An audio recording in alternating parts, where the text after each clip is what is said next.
Hey everybody, it's Pete. Welcome to a new episode of Stocks for Breakfast. And today the markets are trading down a little bit, which is going to set up what I believe is a really good educational video today, where we're going to talk about what happens when the market turns against your ideas.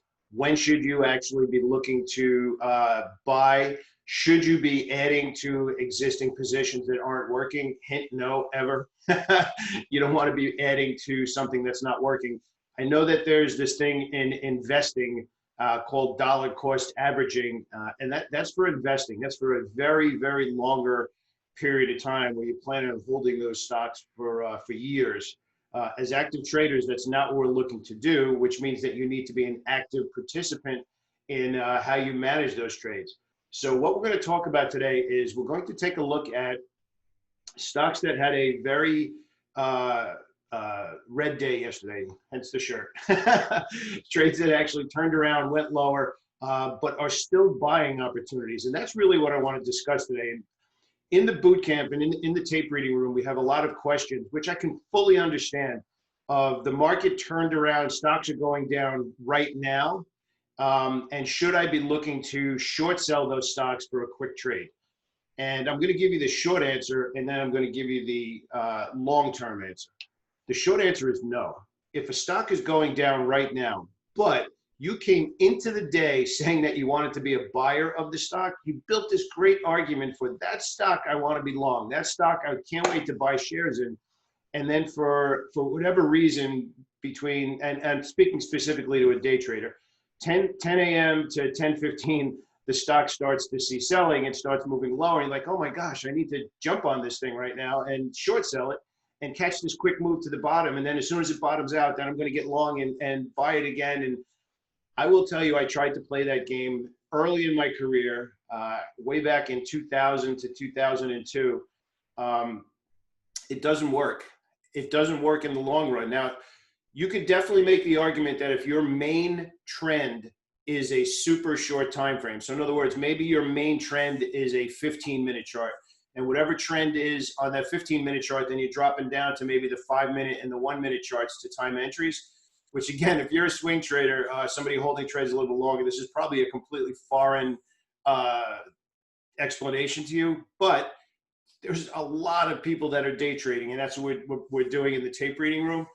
And the temptation to make those quick short trades against the idea, I get it.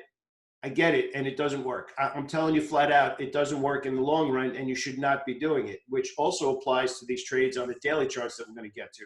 Now, you could definitely make the argument that, well, the X stock went from here and it went down to here, and it was a really good, quick short sell. And I'll show you 1,000 charts where those same stocks were in uptrends, and looking for a spot to buy as it pulled back was the right trade to make 9 out of 10 times. So which odds would you rather play? The one time it finally follows through and goes down, or the 9 times where, because the stock was strong on the daily, the weekly, and the monthly charts, and it was the right thing to do to look for a spot to buy? That's what we want to play. That's what tape reading is. Tape reading is determining, as Jesse Livermore says, the line of least resistance and looking for ideas, and only trading in that direction. I get it. I understand it. I did it. And it's wrong. There's no other way to put it. If you're a day trader and you're getting your ideas from the daily chart, but a stock happens to be going down right now, it's tempting. It is absolutely tempting, but it's not what's going to work in the long run. So we're going to take a look at some charts, and we're actually going to do it on the daily chart, and we're actually going to use moving averages right now because it's the easiest way to explain what I'm about to explain. I'm going to go through a list of what I would call popular stocks right now, but really they're a list of stocks that have had bullish order flow that I've been actively trading for 2020, and we're going to take a look at where they are now. So the big question a lot of people are going to have, as they should right now, is some strong stocks have pulled back, and yesterday had a really strong pullback. What should you do? I don't recommend adding to a losing position. And think about what you're saying to yourself. Hey, this isn't working. I want more. Don't do that. Don't do that. You should know what you were going to do prior to the trade, how you were going to manage the trade. Now, if you are a regular subscriber to the channel, which, by the way, if you're not subscribed to the channel right now, please click down. This is really important information. You should know that we've been saying for 2 weeks now, something changed. Price action changed. Our tape reading skills, our tape reading structure said something changed. Yes, the SPY was floating higher and making new highs. We got up, got out of that range. But again, reading the tape, you start to work your way down and you say it was going higher every day on lighter and lighter volume. Who's buying? Who's buying? The Fed. That's who's buying. But at the same time, and we discussed this in our Slack channel yesterday, we discussed this in the tape reading room, a lot of stocks that were easy money, and when I say easy, they were set up really well on the charts and following through. They had mediocre setups. The weekly chart, they were still in long-term uptrends, but the weekly charts were changing. We were starting to now see well offered on quite a few weekly charts, which was lower lows, lower highs, closing on the lows on the weekly chart, despite the fact that the monthly chart was still up. The daily charts were starting to show more inside candles. The daily charts were starting to show indecision candles. You might know them as a doji, where they open and close in basically the same spot. Yes, the longer term picture was still higher, but the shorter term picture was starting to show cracks in that armor, in that bullish conviction where you could just keep buying aggressively. We were still buying, but again, if you go back to the videotapes, we kept saying you could still be long, but work the orders. That's what it means to be a tape reader. That's the difference between being a chart reader and a tape reader. As you start to put those pieces together, you can still buy those longer term strong stocks, but until that picture clears up, you need to work the orders and get feedback from the market so that if we get a day like yesterday, you took your losses, but it was on a smaller exposure because the market conditions turned. And that is what it means to go and become a trader, where you start to recognize these conditions, you lower your exposure when the conditions aren't perfect, you learn to work the orders, and if the conditions reestablish themselves, you already have a nice position. We have good entries with a lower risk exposure as it starts to follow through again. But if it doesn't follow through like we had yesterday, your exposure is much lower. You took a loss on a trade that was still a valid idea, but you didn't have a big loss because you recognized the conditions. That's what it means to be a trader. That's what it will eventually mean to be a massively profitable trader, because you're using your risk profile, meaning how much you're exposing yourself to the market, in conjunction with how great the odds are. And that's what I love to do every day. So we're going to go to the charts right now and take a look at some scenarios on the daily chart to really drive this home. Okay, so we're going to share the screen here, and we're going to work our way over. We're going to start out with the SPY. And like I said, moving averages are usually my third primary method of finding ideas. But I think that for this conversation, it's just easier to use the moving averages and say, yeah, they're all doing what they're supposed to. So let's take a look. So the SPY yesterday, actually, let me bring that picture out a little bit clearer, so we can all see which charts we're looking at. So obviously the SPY, so this is what I was talking about in the SPY, and I just want to talk about the volume. You can see that during this rally, the SPY, and these numbers, quite honestly, are a little deceiving, because yesterday it did yesterday did 75 million. That's a very deceiving number, and I'll tell you why. I'm willing to bet if I pull up a shorter term chart, a lot of volume traded in the last 10 minutes of the day, which means that the majority of the day there really wasn't any volume. So my point is, as stocks start to go higher and higher and higher, you want to see volume increasing on those moves higher, and that was not happening here. So what are we looking at here? So we had one day yesterday of the market going lower, but we're actually rallying for the last 3 weeks. We're actually rallying for the last, let's call it 4 months, going back to the March bottom. You can't. It's not a higher probability trade. So I want to bring this into focus, because there's some stark examples here. Yes, the market went down yesterday. Yes, the SPY went down yesterday. But every other time the SPY went down during this, I shouldn't say every other day, the majority of the time that the SPY pulled back during this rally, we saw buying come back into the market.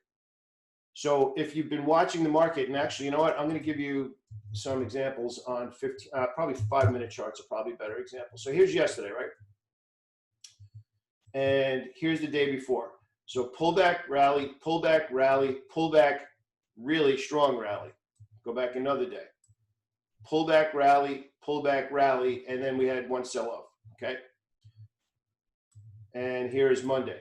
Pullback, rally, sideways, rally. So you see the higher probability of trades are in the direction of the bigger picture. These are just easier trades to make. But I want to get into, wow, this really went over. I want to get into a couple of opportunities like over here. So Docusign, we've been talking about Docusign, which during this period from April through June was a relatively easy stock to have a lot of conviction in because all of the tape reading parameters were lining up very well. Now the conditions have changed over here. We started to see heavier volume, but just look at this picture. The 20 is clearly still trending higher. The 50 is clearly still trending higher. The 200 is trending higher. All of the moving averages are in the right order, which means that we should still only be looking for a spot to buy. It's not a short sale, despite the fact that the stock sold off yesterday and this day over here. Now, the question that is obviously going to come back is, well, if it's going down now, what should I do?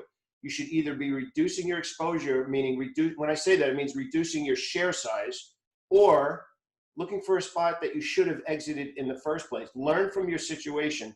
If it's let's call it a swing trade, which is you're looking to hold anywhere from 3 to 10 days, if stocks pull back and they pull back hard, if dealing with situations where the market pulls back hard is something you don't understand, I'm going to tell you right now, that's just a part of trading. For the same moves that we get where they explode in our favor, there's going to be some days where it happens in the opposite direction. So what I want to tell you is don't overanalyze what did you miss. It's a part of trading. It happens on both sides of the market. We get quite a few people in the room and in the community that are, well, what about that one time it happened in March of 2016? We're not looking to trade the one time. We're looking to trade what happens 99% of the time. This is still a long. It's still an opportunity to look for a spot to buy. That's the higher likelihood of opportunity. So what we want to look for now is when it gets here. When the stock gets into, and let's define this. If you know Dow theory in trading, they have three trends. There's the short-term trend, which I would call the short-term momentum. He calls it the individual daily fluctuations. The intermediate trend, which would more so be called the swing trading time frame, and then the longer-term line in the sand for the bullish or bearish market. This stock has clearly been above what we might call the momentum or short-term trend. I want to go to Facebook now because Facebook actually is giving us a pretty good example, as well as which stock was it? I wanted to pull it up. I have to find it now. It's hard to find. Okay, this one here. We're gonna go over Microsoft because this is actually a pretty good one. Obviously, we're talking about the main moving averages here and still in good condition, right? Still in the right order. But now Microsoft is now below and not perfect anymore. So what do you do? How do you manage a position in Microsoft? How do you decide this is still a strong, I still like the stock despite the earnings that came in? What do I do?